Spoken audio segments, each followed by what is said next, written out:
से जलकर भस्म हो जाते हैं। इसका अर्थ है कि भक्त के जीवन में जब दुख आता है तो उनके कर्म के अनुसार नहीं आता है, क्योंकि भगवान का एक नाम लेने से ही सारे कर्म जलकर भस्म हो चुके हैं। तो बताइए, भक्त के जीवन में दुख न तो कर्म से आता है, न मातृदोष, न पितृदोष, तो आखिर कारण क्या है? पितामह भीष्म कहते हैं कि यत्र धर्म सुतो राजा गदा पाणी वृकोदर कृष्णस्ति गांडीर्व चापम सुहृद कृष्ण ततो विपत। जहां पर धर्म के अंश, धर्म के पुत्र युधिष्ठिर हो, जिस पक्ष में गदा चलाने वाले प्रवर भीम हो, और जिस पक्ष में सर्वश्रेष्ठ गांडीवधारी अर्जुन हो, और जिनकी रक्षा करने के लिए साक्षात भगवान श्री कृष्ण बैठे हो, सुहद कृष्ण, कृष्ण जिसका सुहद करने के लिए तैयार हो, ततो विपत, उस जगह पर उन लोगों के ऊपर विपत्ति आए, असंभव एवं, कभी हो नहीं सकता। आप लोगों के जीवन में कभी दुख आ नहीं सकता है, भक्तों के जीवन में कभी दुख आ ही नहीं सकता है, लेकिन फिर भी आज भक्तों के जीवन में दुख आया। इसका कारण क्या है? पितामह भीष्म इसका कारण बताते हुए कहते हैं, सर्व काल कृतम मन्ये।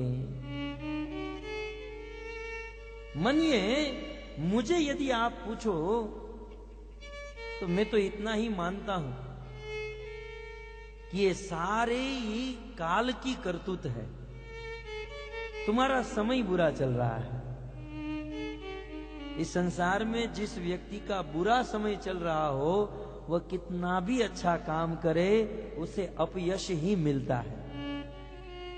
कितना भी अच्छा काम, समय बुरा चल रहा है। तो प्रश्न हो सकता है, ये समय क्या है? आपको सुनकर बड़ा आश्चर्य लगेगा। पितामह भीष्म कहते हैं, ये काल, ये समय और कुछ नहीं, ये कृष्ण ही काल है। कालोस्मि लोक क्षय कृतम प्रवुत्तम, भगवद गीता। काल कौन है? ये काल भगवान की इच्छा है। तो कुल मिलाकर सार ये हुआ कि भक्तों के जीवन में जब दुख आते हैं तो उनके कर्म के अनुसार नहीं, भगवान की इच्छा के अनुसार दुख आते हैं।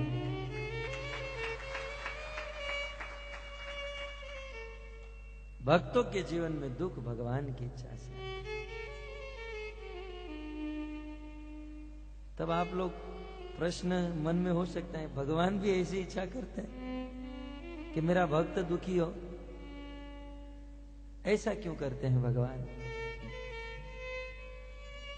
पहले तो भगवान की इच्छा से हमारे जीवन में दुख आते हैं, इतना सोचकर ही हमें खुश हो जाना चाहिए कि चलो भगवान की इच्छा है, हम दुखी हो, कोई बात नहीं। क्योंकि हमारे लिए प्रसन्नता की बात क्या है जानते हैं? कि आपको यदि किसी को दुखी करना है तो उसके लिए प्लान बनाना पड़ेगा, कुछ सोचना पड़ेगा कि इस आदमी को मैं ऐसे दुखी करूंगा। तो बताइए, भगवान एक हैं और इस पृथ्वी में कितने जीव हैं? करोड़ों अरबों जीव हैं, और ऐसा एक नहीं, ऐसे करोड़ों ब्रह्मांड हैं। करोड़ों करोड़ों ब्रह्मांड के एक ही ईश्वर है ना?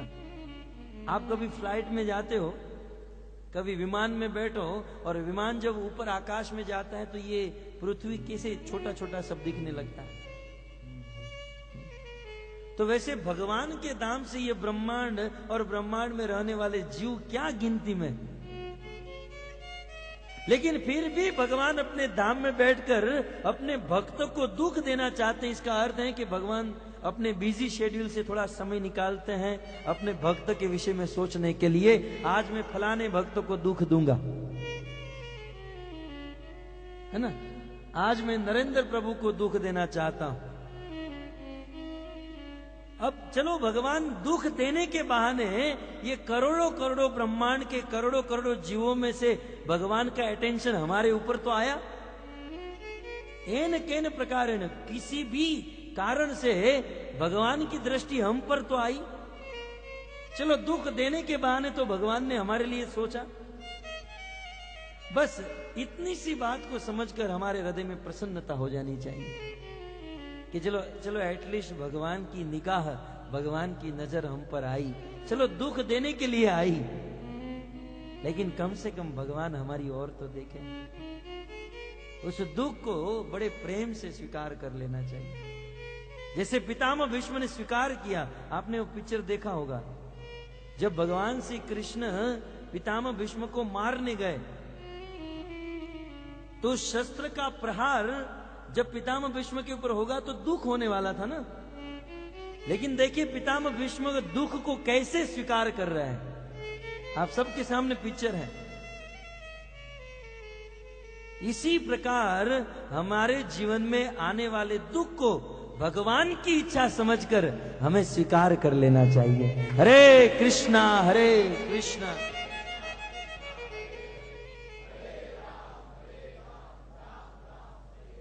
इसी प्रकार हमें स्वीकार करना चाहिए कि भगवान की इच्छा।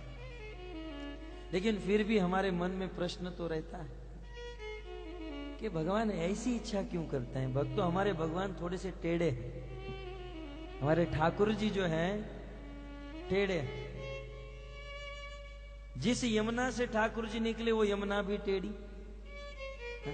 जिस गली से हमारे ठाकुर जी निकले वो गली भी टेढ़ी।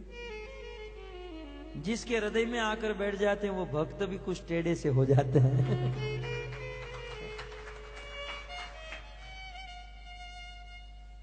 ये टेढ़ी टांग वाला ठाकुर जहां जहां जाता है ना, इसलिए इनका एक नाम ही हो गया बांके बिहारी। बांका माने टेढ़ा। एक भक्त भगवान से प्रार्थना करता है, प्रभु संसार के लोग मुझे गाली देते हैं, ये आदमी कैसा है। ये सीधा आदमी नहीं है। जो अच्छा आदमी होता है ना उसे सीधा सीधा माना जाता है, ये सीधा आदमी।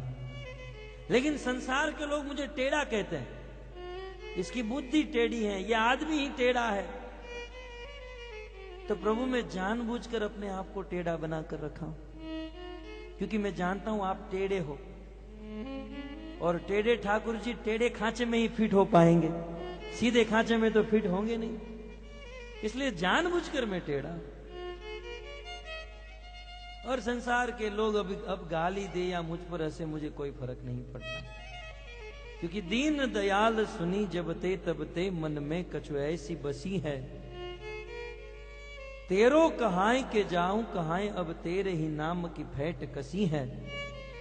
तेरो ही आसरो एक मलोक नहीं कोई मन में दूजी जसी है। हे हो मुरारी पुकारी कहूं अब मेरी हंसी नहीं तेरी हंसी है। जगत के लोग अब मुझ पर हंसेंगे तो प्रभु ये मेरी हंसी नहीं, ये आपकी हंसी होगी, क्योंकि मैं आपका भक्त हूं, मैं आपके शरणों में। तो इस प्रकार भगवान टेढ़े हैं। भगवान की कुछ कृपा भी टेढ़ी होती है। कृष्ण जब कृपा करते हैं तो अपने भक्तों को दुखी कर देते हैं। तब कुछ लोग सोचेंगे तब भक्ति क्यों करें, तो भक्ति करने की क्या जरूरत है।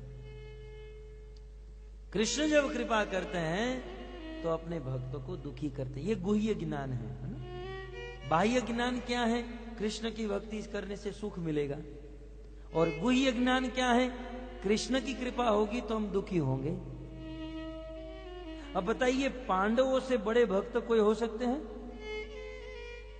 पांडवों के विषय में कृष्ण ने कहा मम प्राणा ही पांडवा, ये पांडव मेरे प्राण है। जब इतने बड़े भक्त के जीवन में दुख आया तो हम तो क्या मूली और गाजर है पांडवों के सामने। पांडवों के सामने हमारा कोई समर्पण, हमारी कोई भक्ति है? तो जब पांडव के जीवन में दुख, भक्ति करने वाले के जीवन में दुख आता है। दुख क्यों आता है? भगवान स्पेशल दुख देते हैं, क्यों जानते हैं? क्योंकि भक्त के जीवन में अन्य कोई दुख नहीं होता है। और भक्तों, भगवान चाहते हैं कि ये भक्त इसी जन्म में जल्द से जल्द मेरे धाम को प्राप्त करे, है ना। भगवान की इच्छा होती है कि मेरा भक्त मेरे पास आए, मेरे धाम को, वैकुंठ को प्राप्त करे। लेकिन भगवान के धाम में जाने के लिए हमारे पास वीजा, पासपोर्ट तो होना चाहिए। तो भगवान के धाम में जाने के लिए क्या चाहिए? कहते हैं लोलुपता, तत्र लोल्यम अपि मूल्यम च। भगवान के धाम में जाने के लिए लोलुपता, उत्कंठा चाहिए। उत्कंठा समझते हैं? एक दृष्टांत दे देता हूं। एक बार एक शिष्य था, गुरुकुल में पढ़ता था। गुरुजी को कहा, गुरुजी मुझे भगवान क्यों नहीं मिल रहा है? तो भगवान एप्पल और संतरा है, आपको तुरंत मार्केट में मिल जाएंगे। बोले भगवान क्यों नहीं मिलते? गुरुजी ने कहा, भगवान जो है, जब हृदय में बहुत उत्कंठा होती है, बहुत लालसा होती है, लोलुपता होती है, तब जाकर मिलते हैं। बोले गुरुजी 10 साल से तो लोलुपता है, लालसा है। गुरुजी ने कहा, अभी उतनी लालसा नहीं है। बोले अब कितनी लालसा चाहिए, कितनी उत्कंठा चाहिए? बोले समय आने पर मैं बता दूंगा। कुछ दिन के बाद वो गुरु और चेला दोनों गए नदी में स्नान करने के लिए, और उस चेले ने जैसे ही अपना मस्तक नदी में डुबाया, डुबकी मारी, तो चेले का गला पकड़कर गुरुजी ने दबा दिया नदी में। अरे बचाओ, बाहर निकालो, बाहर निकालो, मर जाऊंगा, मर जाऊंगा। गुरुजी ने दबा कर रखा और देखा कि जब ये मरने वाला है तब बाहर निकाला। हाँ, हाँ, हाँ, गुरुजी आपने तो मुझे मार ही डाला था। बोले मार नहीं रहा था, तेरे प्रश्न का उत्तर दे रहा था। बोले कौन सा प्रश्न है? तो भूल चुका था प्रश्न को। बोले जब मैंने तुझे पानी में डुबाया तब तुझे पानी से बाहर निकलने की कितनी लालसा थी, पानी से बाहर निकलने की कितनी उत्कंठा, कितनी इच्छा थी। उतनी इच्छा भगवान को प्राप्त करने की हो जाए तब जाकर भगवान मिलते हैं, अन्यथा भगवान की प्राप्ति नहीं होती। इतनी उत्कंठा चाहिए। तो भक्तों, इतनी उत्कंठा तो अभी हमारे जीवन में है नहीं। तब भगवान क्या करते हैं? भक्त को दुख दे देते हैं। और भक्त के जीवन में जब दुख आते हैं ना, तब भक्त की उत्कंठा और बढ़ जाती, और बढ़ जाती। लेकिन ध्यान रखना चाहिए